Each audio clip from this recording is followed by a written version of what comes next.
Hey guys, back again. So table assembled all perfectly, no issues with that. There is an issue with this head. I don't know whether you can see, just in there is an Allen bolt, and on the other end of it there is a spring-loaded ball bearing, and if I just loosen this off, I'll show you what it's there for. Just lift this up. There's a hole here, one there and one the other side, and what this is supposed to do, if you can see possibly in there, you're supposed to adjust that so the ball sits into there, holds it in place, and when you want to swing the head out of the way, the ball is pushed in under the spring pressure and you can spin it round and it will, you know, obviously lock in that place.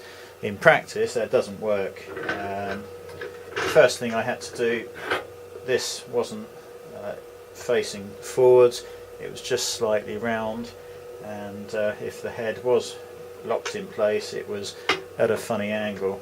So at the base, or halfway down the case at the back, there is a recessed Allen screw, and you can just loosen that, adjust the pole so it's facing forwards, and this will then align properly.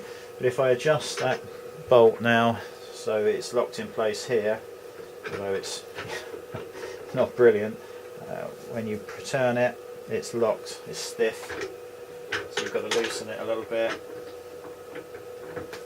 and then it will spin round, but it doesn't really, you can hear the ball clicking into place, but it doesn't really do anything. So yeah, not the best bit of design, that particular piece. On the back there is a fused switch, like a circuit breaker design.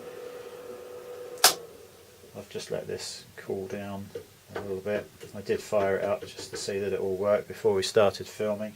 So to turn it on you just need to pull that switch up, it will all light up, and the thermocouple is controlling the upper heater. Strangely, I mean, obviously there's a fan in this upper heater, yeah, that's what you can hear running just on the end of it, but so weirdly there is a switch to turn it on and off. Now if that, I mean, that's been off for quite a while now, but that infrared heater is still too hot to touch, so you'd want that fan running all of the time really until that's cooled down. So why that's switched, I don't know. So yeah, the thermocouple is controlling the upper controller. It's between my fingers now and you can see the temperature's going up. The bottom heat is all controlled on this one. It's currently set for 120 degrees, and because I've turned it on for a few minutes it's actually at 44 degrees. Yeah, I agree with that. It takes quite a time to cool down, and it's fairly slow to warm up initially, so it's probably a good idea to just fire this up once to get it warmed up.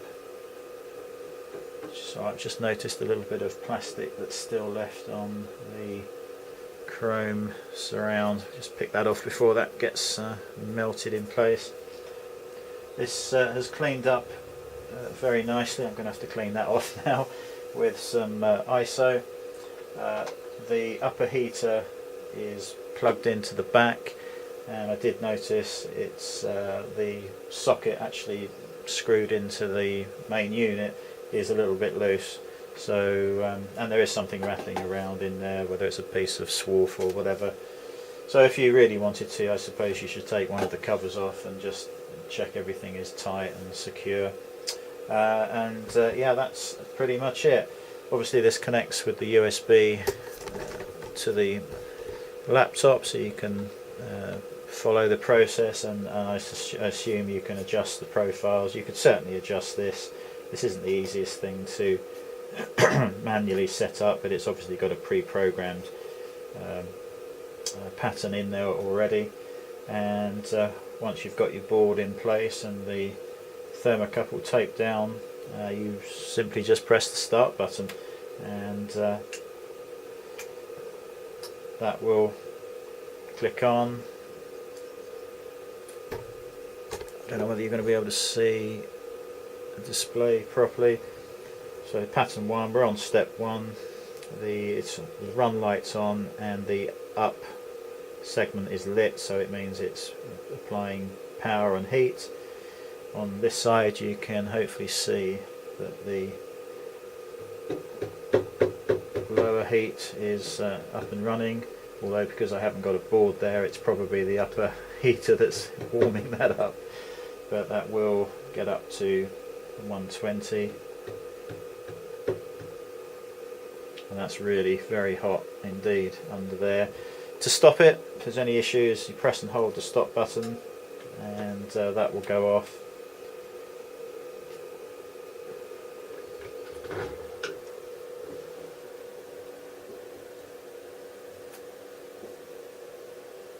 Pretty thick metal on this, so that's not got too hot there, but you do have to bear in mind that the actual heating element is just underneath. It's not recessed very much, so if you grab this, you know, underneath or just here, you're going to get burnt. So yeah, obviously I've got to put that through its paces, but as a first impression I'm pretty pleased. I think they could have done this better. It's I mean, it doesn't matter in practice, I don't think, because that will sit there quite nicely, and of course if you want it swung out the way, just swing it out the way, it's no big deal. I'm not even sure why they bothered attempting that, you know, spring-loaded ball bearing trick. It's not worked, so you might as well have just had a thumb screw perhaps in the side just to lock it in place if you really wanted to, kind of like they've done with this up and, you know, lowering and raising arrangement here. There's two thumb wheels, one either side, and if they're loose, this will just literally fall to the bottom. There is a stop screw here, so if you've got something there that you don't want this ever to be able to drop onto, you can restrict depth that it will go down to.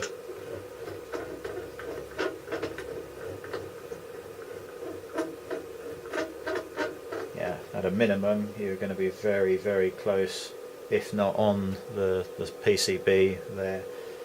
So I'm just going to raise that up a fraction. Yeah, but again, you don't really want to be giving this any mechanical shock, so you've got to make sure that they are done up just a little bit, so it causes a little bit of friction on there to hold it in place. So again, not brilliant, but for this sort of money, it was 400, was it? 450? I think it's probably acceptable. There's going to be some compromises at that price, I think. But yeah, first impressions, that's all pretty reasonable.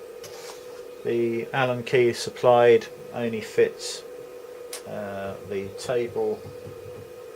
The Allen key that you need for adjusting the tube for this top heat is not included, but obviously it's simple enough to sort out. But it would have been nice if they got it straight in the first place, save you messing around with it. And yeah, that's pretty much it. I'm going to leave that fan running until that's cold, and then just switch it off at the back. So yeah, first look, not too bad at all.